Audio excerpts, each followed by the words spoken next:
இன்றைய நேயர்களுக்கு சுப்பிரமணியனின் அன்பு வணக்கம். இன்றைக்கும் கவியரசர் கண்ணதாசனுடைய பாடல் ஒன்றைத்தான் பார்க்க போகிறோம். அதிலும் கம்பன் எழுதிய அடிகளிலே இருந்து கண்ணதாசன் எடுத்தாண்ட ஒரு பாடல். கம்பன் என்று சொல்லுகின்ற பொழுது கண்ணதாசனுக்கு அவன் மேல் அளவு கடந்த பற்றையும் பாசத்தையும் மரியாதையும் வைத்திருந்தார்.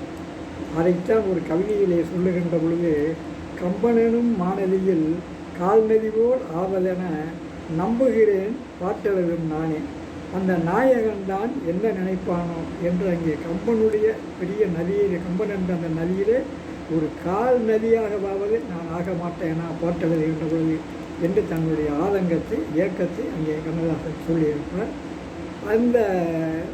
அந்த அளவிற்கு கம்பன் மேல் பற்று கொண்டவர். அதுபோல் வள்ளுவத்தின் மீதும் ஆழ்ந்த பற்று கொண்டவர் கவியரசர் கண்ணதாசன் அவர்கள். காமத்துப்பாலிலே இருந்தும் சில அடிகளை எடுத்து பாடலிலே சேர்த்திருப்பார். இங்கே தாயை காத்த தனையன் என்ற ஒரு திரைப்படம், அந்த திரைப்படத்திலே வருகின்ற ஒரு பாடல் தான் இன்றைக்கு நான் சொல்லப் போகிறேன். மூடி சிறந்த இமை இரண்டும் பாப்பார் என்றன, முந்தானை காட்டில் ஆடிவா என்றது, ஆடி கிடந்த கால் இரண்டும் நில் நில் என்றன, ஆசை மட்டும் வாய் திறந்து சொல் சொல் என்றது, மூடி கிடந்த இமை இரண்டும் பார்ப்பார் என்றன, முந்தானை காட்டில் ஆடிவா என்றன, அன்னக்கூடி நடை முன்னும் பின்னும் ஐயோ ஐயோ என்றது, அன்னக்கொடியிலே கண்ணில் விழுந்து மெய்யோ பொய்யோ என்றது, அன்னக்கொடி நடை முன்னும் பின்னும் ஐயோ ஐயோ என்றது, வண்ணக்கொடியிலே கண்ணில் விழுந்து மெய்யோ பொய்யோ என்றது, கண்ணி பருவம் உன்னை கண்டு காதல் காதல் என்றது, காதல் என்றது வேறோர் இளையம் நாணம் நாணம் என்றது, மூடி கிடந்த இமை இரண்டும் பார்ப்பார் என்றன, முந்தானே காட்டில் ஆடி வா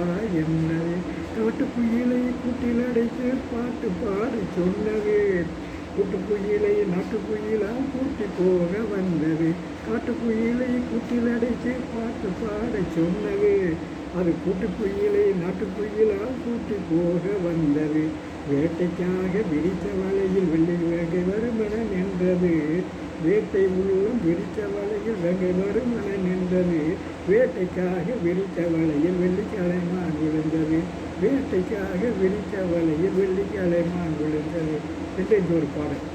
இந்த பாடலிலே கம்பன் இங்கே வருகிறார். இங்கே இந்த கம்பன் சொல்லுங்க எங்கே வருகிறான் என்று பார்க்கின்ற பொழுதுதான், அன்னக்கூடி நடை முன்னும் பின்னும் ஐயோ ஐயோ என்றது, வந்த கொடியிலே கண்ணில் விழுந்து மெய்யோ பொய்யோ என்றது. அவளுக்கு கண்ணிலே பார்க்கின்றான், அவளுடைய இடை கண்ணிலே விழுகின்றது, இருப்பது போல தெரிகின்றது, சில சமயம் இடையே இல்லாதது போல அல்லவா தெரிகின்றது. அதைத்தான் வண்ணக்குடியிலே கண்ணில் விழுந்து மெய்யோ பொய்யோ என்றது என்று சொல்லுகிறான். இதை கம்பன் இங்கே சொல்லியிருக்கிறார் என்று பார்க்கின்ற பொழுது, ஒரு பாடலிலே ராமனை வர்ணிக்கின்ற பொழுது, ராமன் போகின்ற பொழுது மிக அழகாக சொல்லுவான், வெய்யோன் ஒளிவன் மேனியின் வெறி சோதியின் மறைய பொய்யோ எனும் இடையாளோடும் பொய்யோ எனும் இடையாளோடும் இளையானோடும் போனாள். அவளுக்கு இடை இருப்பது இல்லை, உண்மையா பொய்யா? பொய்யோ எனும் இடையாளோடும் இளையானோடும் போன. இளையான் என்பது தம்பி லட்சுமணன். மையோ மரகதமோ மறிகடலோ மலைமுகிலோ ஐயோ இவன் வடிவழகை என்பது ஓர் அழியா அளவுடையான் என்று ராமனை இங்கே வர்ணிக்கின்றான். அப்படி அவன் ராமன் போன அழகை அங்கே சீதையும் அவனுடைய தம்பி லட்சுமணன் உடன் போனதை இங்கே கம்பன் சொல்லுகின்ற பொழுது சொல்லுகிறான், பொய்யோ எனும் இடையாளோடும். அதைத்தான் இங்கே கண்ணதாசன் சொல்லுகிறான், வண்ணக்கொடியிலே கண்ணில் விழுந்து மெய்யோ பொய்யோ என்றது என்ற அந்த வார்த்தையை இங்கே எடுத்து பயன்படுத்துகிறார் தனக்கு சாதகமாக.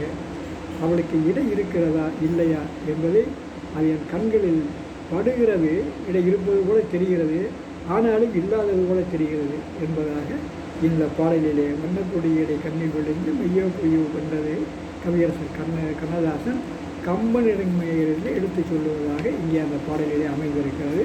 அந்த மூடி திறந்த இமை இரண்டும் பார்ப்பார் என்றன, முந்தானை காட்டிலாடி வா வா என்றது திருக்குறளிலே வள்ளுவர் காமத்துப்பாலிலே இந்த கண்களுக்குள்ளே காதலனை காதலி வைத்திருப்பதையும் அந்த காதலன் காதலியை தன் கண் பாதையிலே வைத்திருக்கின்ற அந்த நிலைகளையெல்லாம் மிக அழகாக எடுத்து சொல்லியிருப்பார். அதிலிருந்து தான் அந்த மூடி திறந்த இமையிரண்டும் பார்ப்பார் என்னென்ன என்பதையெல்லாம் கவியரசர் கண்ணதாசன் எழுதுகிறார் என்பதை சொல்லி உங்களிடமிருந்து விடைபெறுகிறேன். நன்றி, வணக்கம்.